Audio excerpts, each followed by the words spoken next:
Hey there, tech enthusiasts.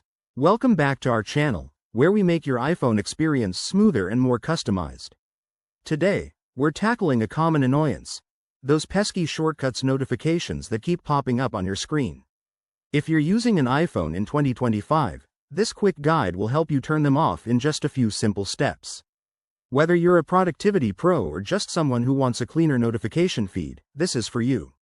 Let's jump right in. First things first, unlock your iPhone and head to the home screen. Look for the Settings app. It's that gear icon that we all know and love. Tap on it to open up your iPhone's control center. Once you're in Settings, scroll down until you find Notifications. This is where all the magic happens for managing what apps can bother you. Now, inside the Notifications menu, you'll see a list of apps that have permission to send alerts. Look for Shortcuts. It's usually towards the top or in the General Apps section. Tap on it to enter the Shortcuts notification settings. Here, you'll see options like Allow Notifications.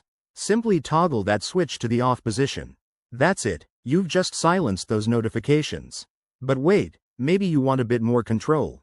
In 2025, iOS might have updated features, so check for sub-options like Banners, Sounds, or Badges, and turn those off too if you prefer a completely notification-free experience.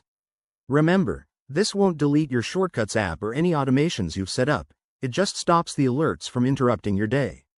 Once you're done, exit Settings and go back to your home screen. Test it out by triggering a shortcut and see if the notification appears. Spoiler: it shouldn't. If you run into any issues, make sure your iPhone is updated to the latest iOS version for 2025.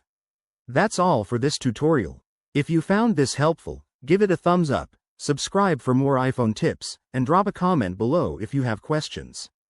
Thanks for watching, and I'll see you in the next video.